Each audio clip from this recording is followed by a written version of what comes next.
Hello, and welcome to the January 2024 installment of LouElla's Wine Explorers Club. My name is Noel Scher. I am the Director of Retail and Curator of the Wine Club here at LouElla, and I'd like to wish you all a very happy New Year. For those of you who have been with the club for a while, welcome back and thank you for supporting this small local business. And for new explorers, welcome aboard. I hope you'll enjoy going on this vinous adventure with us. Wow, I can't believe it's January already. I hope you all enjoyed a wonderful holiday season, and I hope you're ready to check out some cool new wines in the new year. Now, January can be kind of a dark, cold month, so I thought it would be fun to focus exclusively on red wines for this month's club installment. But don't worry, there are some nice light-bodied reds in here, even some that you could chill, just in case we get one of those weird spells of southeastern warm January. So, lots of cool wines to check out, so let's get right to it. Your first wine for January is one of the aforementioned chillable reds. This is the 2022 LouElla's Populous Mendocino Reverse. This is a really interesting wine from California, from Mendocino. LouElla's is the project of two young winemakers, Chant Nguyen and Diego Roige, who seek out and lease vineyard sites with old vines of varieties that are a little bit less typical for California. This is, for those of you in the club, know these are the kinds of California wines I'm hunting down these days.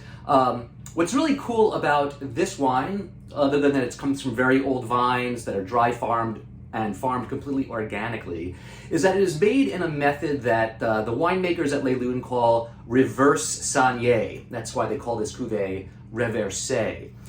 Saignée is a technique in winemaking where red grapes are allowed to briefly macerate with their juice, and then some of that juice is bled off out of the tank, or in French, saigné.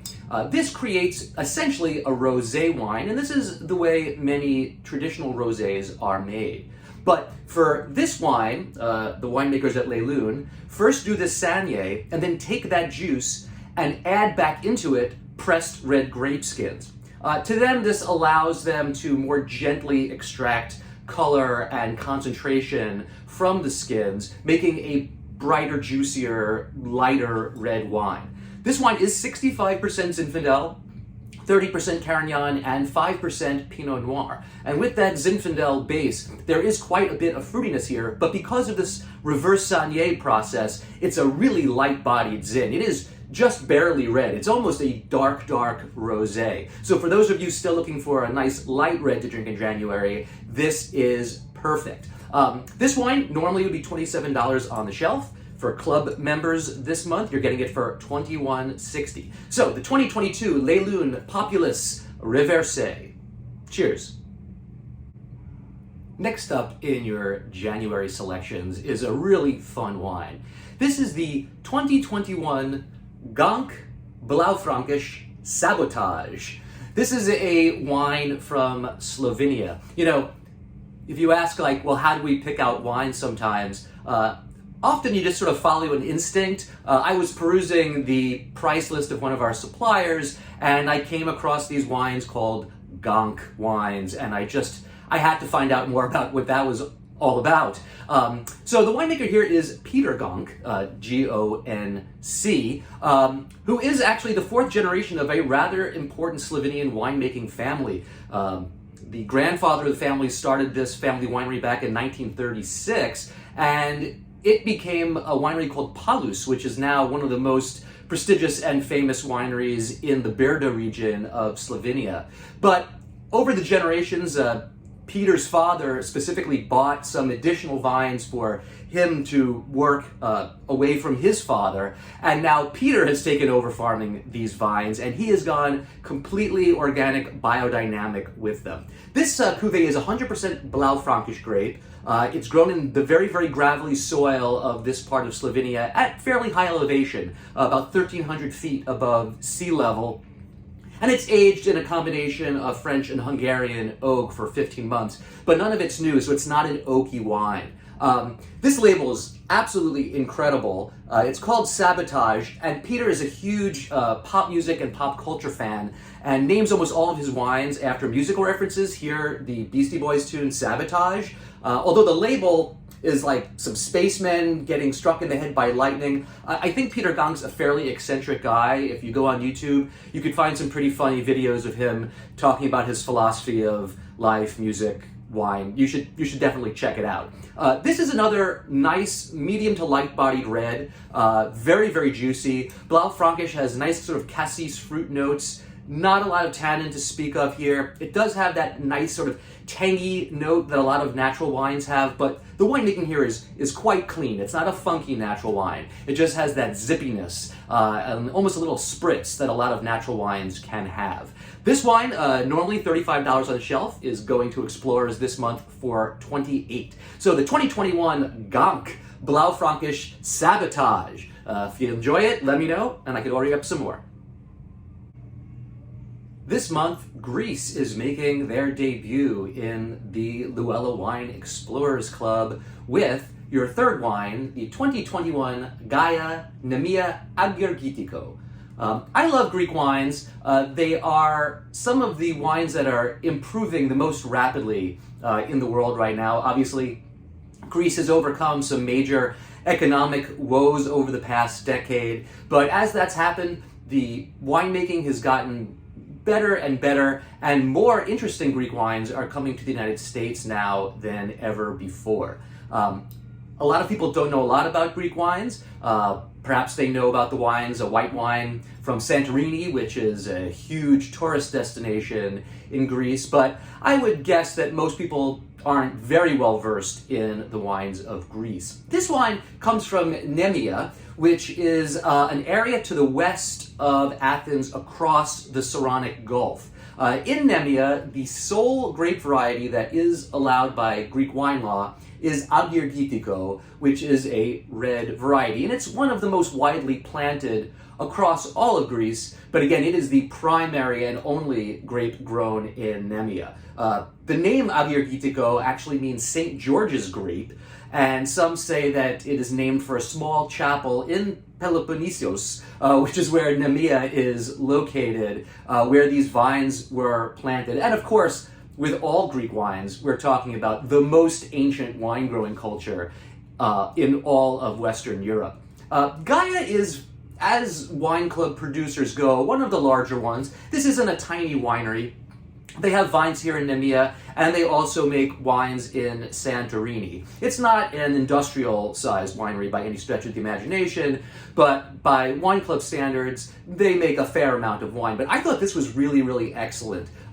Greek wines, of course, are very, very mineral-driven. The soils here in Nemia are primarily clay and limestone, and for those of you who have been paying attention over the last year to the wine club, clay and limestone is the secret ingredient to many of the world's great wines, including Burgundies. So there's no surprise here that this wine is balanced, mineral, and has a beautiful sort of dusty red fruit to it.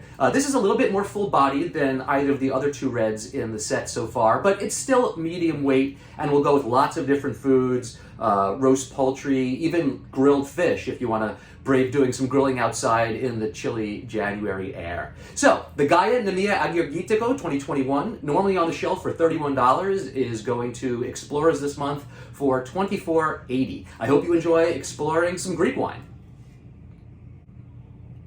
For your fourth wine for January that all wine explorers will be receiving, we are off to Spain. This is the 2021 Finca Sandoval Manhuela Salia. This is a really interesting wine. Manhuela is a not very well-known Spanish region that lies just to the west of a region called Utiel. Utiel is in the heart of Valencia, which is paella country. So if you guys are thinking about making a January paella, this wine's going to go really, really well with it. But Utiel is known primarily in red wine for a grape called Bobal. And Bobal wines can be fantastic, but they're often fairly dense. They can be a little bit one note, just sort of fruit forward, simple.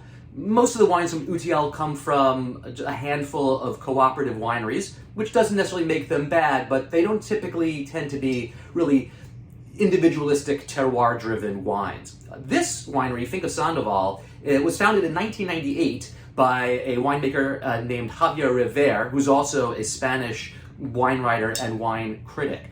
Now, what's great about this wine is that it comes from some of the highest elevation sites in Manhuela, about 600 meters above sea level.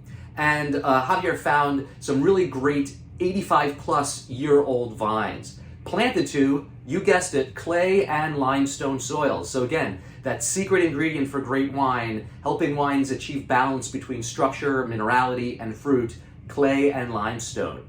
This is a blend of Bobal primarily, but there is also some Syrah in here, giving it extra dimension of that black olive smokiness that high elevation Syrah can give. The vineyards here are all certified organic, the fruit is all hand harvested, and the fermentation is done with natural yeasts. The wine spends 10 months in large 300-liter French casks, so there's no influence of new oak here at all. This is a really fantastic wine for a chilly January night. It's got great, dark, smoky, olive-inflected fruit, as I mentioned, but it's very, very well balanced. If you are going to have sort of a big hearty meal in January, a beef stew or steaks off the grill, this is going to be perfect, but not too heavy.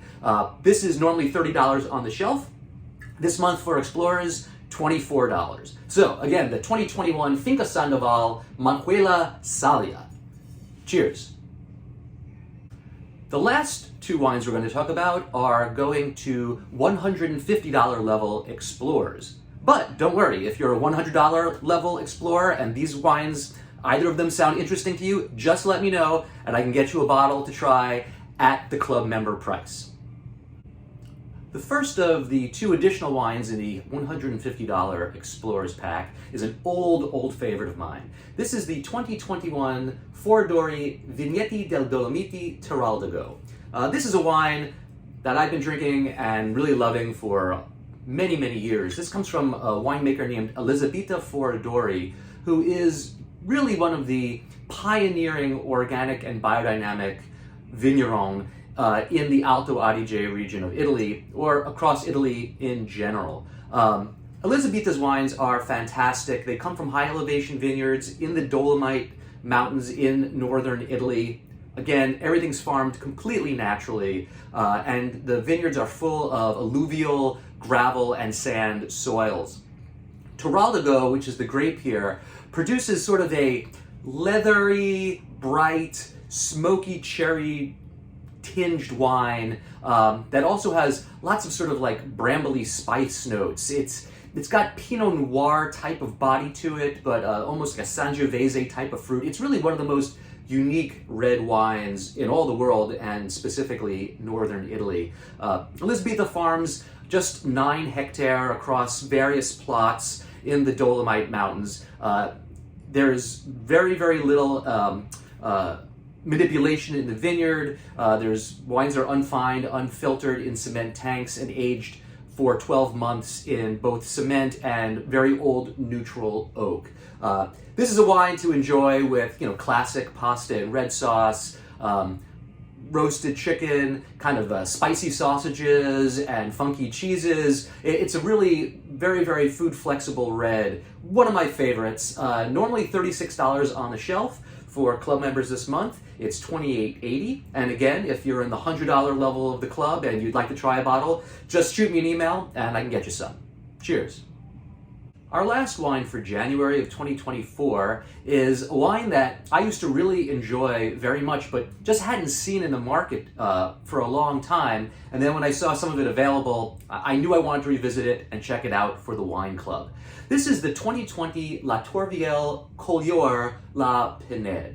So Collioure is one of France's most, I would say, obscure red wine regions. It's located down in the Languedoc, almost right along the Mediterranean coast. In this area, there's a much more well-known wine grown called Bagnoul.